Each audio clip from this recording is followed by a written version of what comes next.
मुस्लिम उम्मा के power show के बाद इजराइल का बड़ा धमाका। डबल फ्रंट पर बमबारी कर नेतन्याहू का 57 देशों को चैलेंज। कतर का हिसाब बाकी है, ईरान तुर्की की अगली बारी है।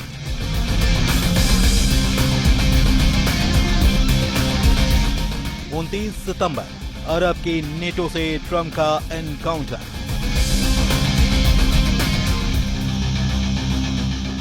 इजराइल को डराने की चाल उल्टी पड़ गई। नेतन्याहू ने 57 देशों की धमकियों का जवाब धमाके से दिया है। इजराइल फिर भड़क गया है। इजराइल अब दोगुनी ताकत से मारने लगा है। इजराइल लिमिट क्रॉस करने लगा है। इजराइल आर पार के युद्ध के मोड में आ चुका है। इजराइल ने 4 एंड फाइनल की तारीख भी तय कर ली है। इजराइल के प्लान पर ट्रंप की मोहर लगते ही अरब वर्ल्ड में बारूदी बवंडर उठेगा, कई देश जलेंगे। नेतन्याहू ने क्लियर कट कहा है कि हमास का साथ दे रहे देशों को बर्बादी झेलनी होगी, जिसमें कतर भी है, तुर्की भी है, ईरान भी है और सीरिया भी है। कतर को नेतन्याहू अब भी बख्शने को तैयार नहीं है, जबकि ट्रंप ने ये गारंटी ली कि कतर पर दोबारा हमला नहीं होगा। आखिर कतर से इजराइल कट्टर दुश्मनी निभाने पर क्यों तुल गया? क्यों कतर का एक एक कदम नेतन्याहू का दिमाग गर्म करता जा रहा है? इजराइल के हमले के बाद जिस तरह से कतर ने मुस्लिम देशों की लामबंदी की, जिस तरह से इस्लामिक शिखर सम्मेलन से इजराइल को एटमी धमकियां दी गई, जिस तरह से कतर के अमीर जॉर्डन पहुंचे, वो इजराइल को नागवार गुजर रहा है। कतर के अमीर शेख तमीम बिन हमद अल थानी ने जॉर्डन के किंग अब्दुल्ला II और क्राउन प्रिंस हुसैन अब्दुल्ला से मुलाकात की है। जॉर्डन खाड़ी का अकेला देश है जिसे इजराइल का हिमायती माना जाता है, लेकिन अब कतर जॉर्डन को अपने पाले में लाने की कोशिश शुरू कर दी है। खाड़ी में जॉर्डन इजराइल का इकलौता कवच कहा जाता है। जब भी इजराइल पर हमला हुआ, जॉर्डन ढाल बना। अप्रैल 2024 में जब ईरान ने इजराइल पर मिसाइलों की बौछार की, तब किंग अब्दुल्ला ने अपनी एयरफोर्स इजराइल को बचाने में लगा दी। अब उसी जॉर्डन को कतर के अरब के नेटो में शामिल करवाने की कोशिश की जा रही है। जाहिर है कि नेतन्याहू यह कतई बर्दाश्त नहीं कर सकते, इसलिए उन्होंने कतर पर दोबारा हमले से इनकार नहीं किया। नेतन्याहू ने यह भी साफ किया कि इजराइल सभी फ्रंट पर दुश्मन के खात्मे तक बारूद बरसाता रहेगा। गजा से सना तक बारूदी कोहराम मचा है। इजराइल दुश्मनों को मातम मनाने का मौका भी नहीं दे रहा। यमन के सना में जब हूथी लड़ाके 30 ताबूतों के साथ गम में डूबे थे, जब अंतिम संस्कार हो रहा था, तभी इजराइल ने हमले का सेकंड राउंड शुरू कर दिया। हूथी फाइटर्स के चीथड़े उड़ाने के लिए इजराइल ने मिसाइलों की बौछार कर दी। हमला हूथी लड़ाकों के गढ़ कहे जाने वाले होदेदा पोर्ट पर हुआ। इजरायली सेना ने भीषण बमबारी कर बंदरगाह को जला डाला। यमन से अब दूसरे वॉर जोन में चलिए। गजा में टैंक दौड़ रहे हैं, बारूदी गोला दाग रहे हैं। हर तरफ सिर्फ मौत ही मौत है, और जो लोग टैंक की मार से बच रहे हैं, इजराइल उन्हें जंगी जेट से मिसाइल दाग कर भस्म कर दे रहा है। सिर्फ 24 घंटे में इजराइल ने गजा से 4 लाख लोगों को खदेड़ कर बाहर कर दिया।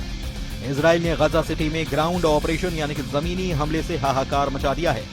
इजराइल का मकसद गजा सिटी के उन इलाकों में घुसना है जहां पर हमास के कब्जे में अब भी कई बंधक होने की आशंका है। ये वो इलाके हैं जहां अब तक इजरायली सेना ने बड़े पैमाने पर कार्रवाई नहीं की थी, लेकिन जब से ट्रंप ने नेतन्याहू को फ्री हैंड दिया है, तब से गजा बारूदी कब्रिस्तान में बदल गया है। इजराइल के हवाई हमले से गजा में फोन लाइन और इंटरनेट ठप होने की जानकारी है। गजा में करीब 21 लाख लोग हैं। इजराइल ने गजा के 75% इलाके पर पहले से कंट्रोल कर रखा है। फिलहाल गजा में हमास के पास 50 बंधक हैं। अनुमान है कि इसमें 20 बंधक अब भी जिंदा हैं, जबकि 28 मारे जा चुके हैं। इजराइल बंधकों की रिहाई के लिए अब देर करने के लिए तैयार नहीं है। इजराइल ने पिछले महीने यानी अगस्त में गजा सिटी पर कब्जा करने की प्लानिंग को मंजूरी दी थी। इसके तहत करीब 60,000 रिजर्व सैनिकों को वॉर जोन में बुलाने के आदेश जारी किए गए थे। प्लान के मुताबिक गजा सिटी पर कब्जे के अभियान के लिए कुल 1.30 लाख सैनिकों की तैनाती की गई। पहली खेप में 2 सितंबर को करीब 40-50 हजार सैनिक फ्रंट पर भेजे गए। दूसरी खेप नवंबर, दिसंबर और तीसरी फरवरी, मार्च 2026 में जरूरत पड़ने पर बुलाई जाएगी। नेतन्याहू ने इस मिशन को गिदोन्स चैरियट्स भी नाम दिया है। गजा युद्ध का फैसला करीब करीब फाइनल है। हमास के बचने की कोई उम्मीद नजर नहीं आती, क्योंकि प्रेसिडेंट ट्रंप ऐसा ही चाहते हैं। ट्रंप ने 29 सितंबर को नेतन्याहू को एक बार फिर से तलब किया है। व्हाइट हाउस में ट्रंप और नेतन्याहू की मीटिंग बंधक रिहाई के साथ कतर पर भी होगी। नेतन्याहू संयुक्त राष्ट्र महासभा में संबोधन के 3 दिन बाद ट्रंप से मिलेंगे। नेतन्याहू को प्रेसिडेंट ट्रंप ने फोन कॉल कर मुलाकात के लिए कहा है। ट्रंप के दूसरे कार्यकाल की शुरुआत के बाद से व्हाइट हाउस में नेतन्याहू के साथ उनकी ये चौथी मुलाकात होगी। ट्रंप से मीटिंग में नेतन्याहू कतर की कारगुजारियों का सबूत भी पेश कर सकते हैं। कतर को इजराइल, तुर्की और ईरान की तरह ही लड़ाका ग्रुप का सरगना मानने लगा है, क्योंकि कतर पर हमास के साथ कई टेरर ग्रुप को समर्थन देने का पता लगा है। कतर चैरिटी के अल कायदा को वित्तीय सहायता पहुंचाने के पुख्ता सबूत इजराइल ने जुटा लिए हैं। सीरिया में अल नुसरा फ्रंट को बशर अल असद के खिलाफ तख्ता पलट में कतर की मदद का भी शक है। Al Qaeda commander Abu Musab al Zarqawi को कतर ने पनाह दी। 2014 में इराक के पूर्व प्रधानमंत्री नूरी अल मलिकी ने कतर पर टेरर ग्रुप को समर्थन देने के आरोप लगाए थे। एक तरफ अमेरिका से दोस्ती और दूसरी तरफ टेरर ग्रुप के पर्दे के पीछे से समर्थन। कतर पर डबल गेम के आरोप इजराइल लगाकर उसे सबक सिखाने की तैयारी कर रहा है। हालांकि कतर से युद्ध हुआ तो वो अकेला नहीं, अरब वर्ल्ड के साथ मुस्लिम उम्मा के 57 देश उसके साथ दिख रहे हैं।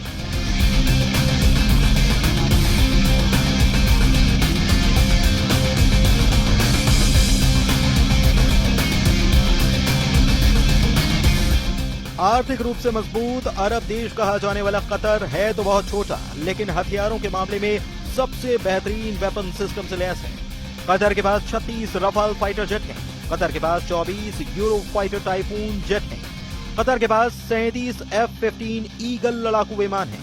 और ये ताकत कतर को अरब देशों में सबसे ज्यादा मजबूत एयरफोर्स भी बनाती है। लेकिन सवाल वही कि क्या कतर इजराइल को जवाब देगा या फिर वो शुरुआती रिएक्शन के बाद खामोश बैठ जाएगा। इजराइल ने हमला करके दिखा दिया कि उसके दुश्मनों के लिए कोई जगह सुरक्षित नहीं। ऐसे में अब इजराइल के एक्शन ने तुर्की के लिए बड़ा खतरा पैदा कर दिया है, क्योंकि तुर्की भी हमास के बड़े मददगार देशों में शामिल है। एक बार फिर से सवाल कि ईरान, यमन और लेबनान से लड़ने के बाद इजराइल के टारगेट पर पूरा अरब वर्ल्ड आ गया है। और अब इस युद्ध में बाकी अरब देश भी क्या कूदेंगे, क्योंकि सऊदी अरब ने भी कह दिया है कि वो कतर के साथ खड़ा है और कतर के लिए वो अपनी पूरी ताकत का इस्तेमाल करेगा।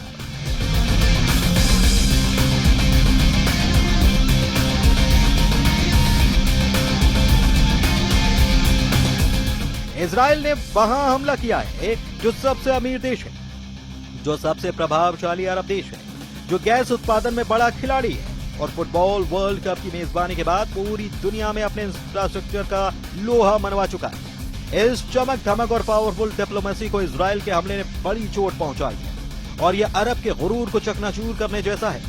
इसलिए पूरा अरब वर्ल्ड नाम के लिए ही सही और इस वक्त कतर के साथ कंधा से कंधा मिलाकर खड़ा हुआ नजर आ रहा है। सऊदी अरब ने कहा कि इजराइल को बहुत ही खतरनाक अंजाम भुगतना पड़ेगा, क्योंकि इजराइल ने अंतर्राष्ट्रीय कानून तोड़ने की हद पार कर दी है। इससे पूरे पश्चिम एशिया की सुरक्षा को खतरा हो चुका है। ऐसे में लग रहा है कि इजराइल और सऊदी अरब के बीच अब्राहम अकॉर्ड की सभी उम्मीदें खत्म हो सकती हैं, जबकि सऊदी अरब के क्राउन प्रिंस मोहम्मद बिन सलमान कह चुके हैं कि इजराइल के साथ तब तक कोई बातचीत नहीं होगी जब तक कि गजा में युद्ध खत्म नहीं हो जाता।